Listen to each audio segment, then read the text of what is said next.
So mga idol, is yan ang ating mga gabi at yan ang ating bagong tinanggal na itatanim natin. Idadagdag natin papuntahin dun sa may puno ng Madrid cacao.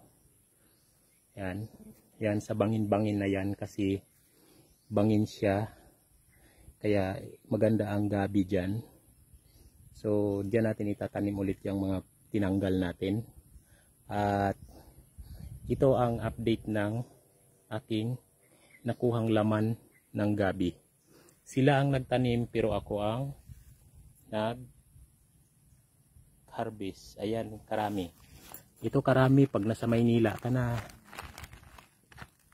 nasa 500 na yan siguro o 600 pag binili mo. O hindi nga lang, kasi napakamahal ng kilo ng gabi rin doon sa Maynila. So dito pag masipag lang tayong magtanim, sipag lang tayo na magtanim dito, is hindi tayo magugutom. So itong gabi ay may panggulay na ako. Ayun yung puso ko ng saging. At yung kamuting kahoy is maghahanap ako ng laman ng kamuting kahoy para magawa akong gulay ito. Sahugan natin ng pinapas or kahit ano na isahog, masarap dito. Or halimbawa baboy, kung meron kang pambiling baboy, is masasahugan mo to ng baboy, napakasarap yan. Tapos ginataan, yun idol ang masarap na gulay. Yun ang mga namimiss ko ng mga gulay. At gusto ko pang kumuha ng suso, kaso hindi pa ako nakapunta sa palaisdaan, dahil ang pumunta ako doon sa palaisdaan nung nakaraan is pa-high tide na siya. So pag nakabalik ako doon sa palaisdaan, dahil ilang barangay din siya bago makarating ka doon. So pag nakabalik ako doon sa palaisdaan, is kukuha ako ng mga suso. Okay, maraming salamat. Thank you.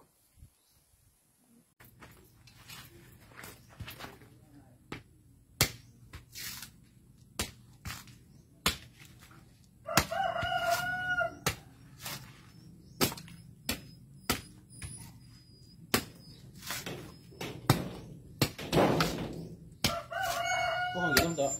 Ha? Ginom. Wah. Man. Ito ay nakik magawas.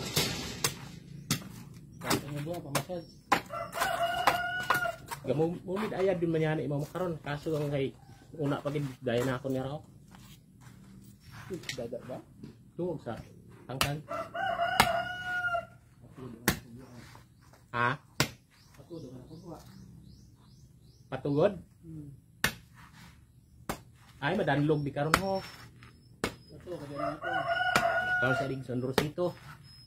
Ito may aging ganyan ito.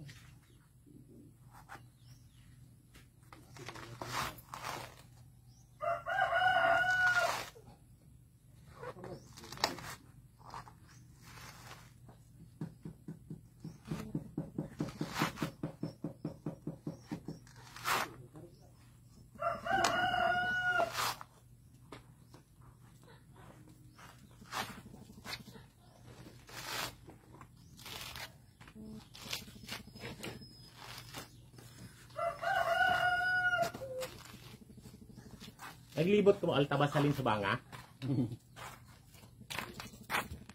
Sa aganin dalan sa maliit ya. Oo man it signal in motor nga ron. Mani.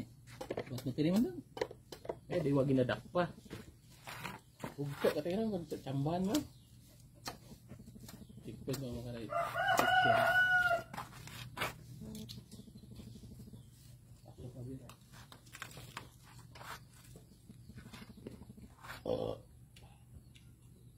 Tapdam ng barangay na. Ha? Tapdam ng barangay. Thank you for watching.